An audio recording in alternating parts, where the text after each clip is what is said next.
Smell that? It smells like a Banlist.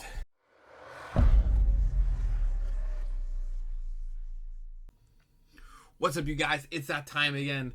YCS Houston right around the corner this weekend, and I think it's finally time that we are actually getting our band list.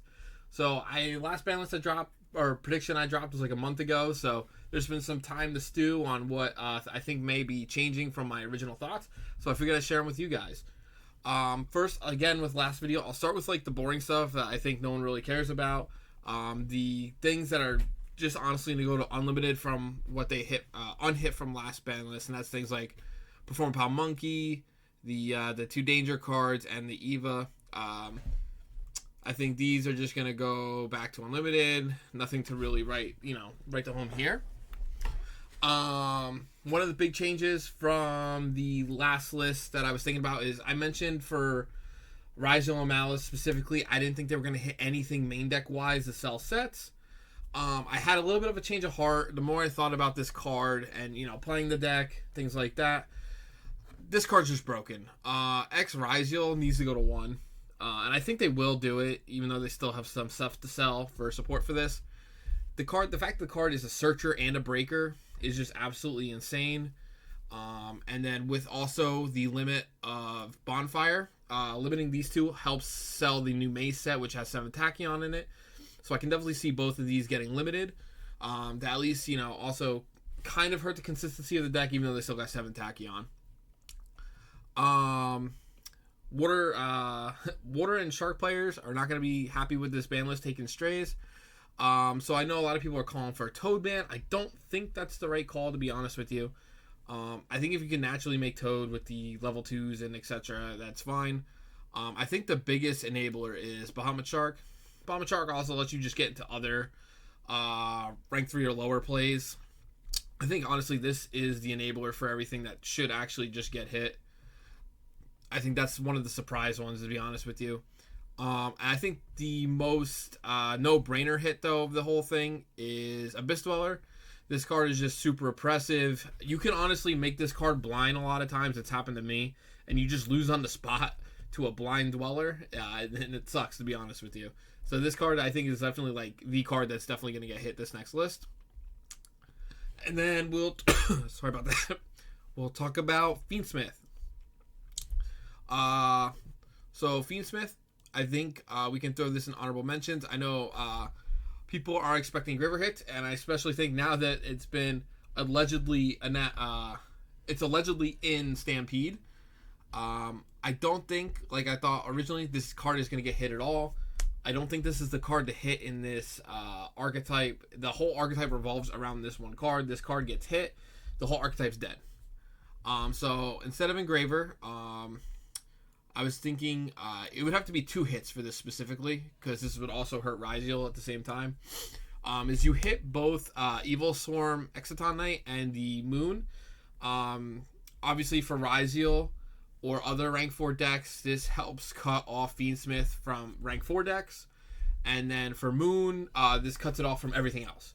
So Fiendsmith is not as splashable. That way it has to be... you actually have to like hard open the Fiendsmith stuff, or just have other lines to try to get into it, but you're not going to just get any 2 bodies on the board and make Moon and go full Fiendsmith. It won't be like that anymore. So I think these are the correct hits. So we'll see this, because again, this is another like Ryzel hit at the same time too. Sorry, water players, but this card's got to go too. The hand rip from the Mermails, the Moon and Glacia. The fact that like you can hand rip with the Minstrels and hand rip with this is just too much. I think they might keep the Minstrels for now and just hit this. And then if this deck becomes more of a problem after the hits to eventually Malice and Ryzel, then we'll see more hits to Mermail. But I think they just hit it for this now and let Mermails cook a little bit. Talking about Malice, this deck's a little hard to hit. So I figured with this deck... especially since it's such a small engine to begin with, you hit anything, I feel like, in here, and the deck just dies, or at least until the new support comes out. So I think at the moment, you just hit all the generic stuff around it. Like I originally thought was going to happen with Ryzel, even though I think X is going to get hit now. So in saying that, I think Magnemite, I think it's banned. This card is broken.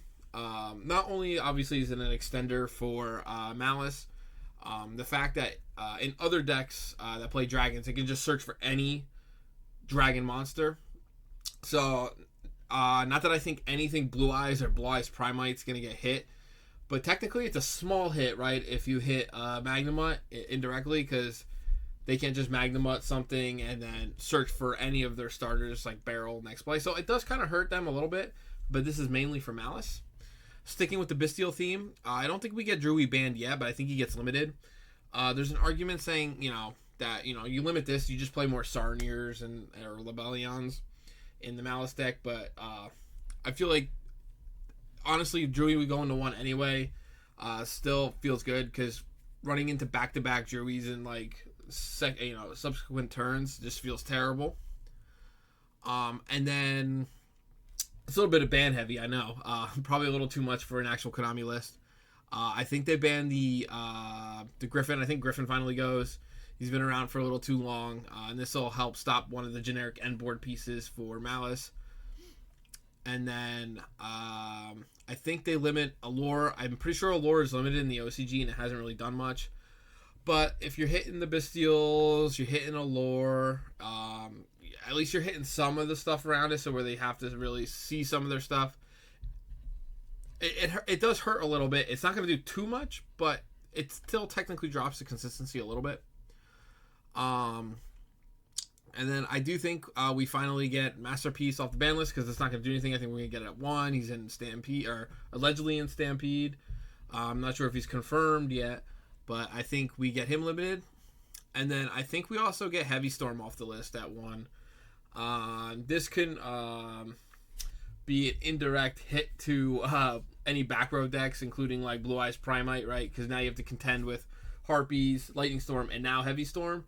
So, I mean, if there's anyone for some reason asking for a Blue Eyes Primite hit, which I don't know why, the deck doesn't really need it, there's your kind of hit. More back row removal. And just because the list feels weird without a semi limit, whether something's going to semi, or I don't know, whether something's going from limit to semi or unlimited to semi, I feel like this is just we just have to throw this in here just because the list looks weird without it.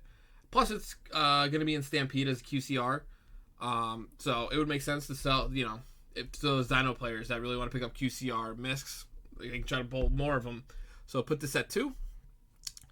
Honorable mention, I was mentioning how I think Caesar was going to get banned on the last list. I've just after seeing that he's possibly allegedly in Stampede, I don't think he's going to get hit. And like I said, I think it's going to be the Moon and the Evil Swarm that gets hit instead. So what do you guys think? Do you think this list is any somewhat accurate, or do you think this is like a little too hopeful? Like, this honestly seems like too big of a list what might actually be, but you never know. People have been waiting, and we'll see if Konami delivers. So let me know what you guys think down in the comment section below. If you can like, comment, and subscribe, that'd be appreciated. You guys have a good one. Peace.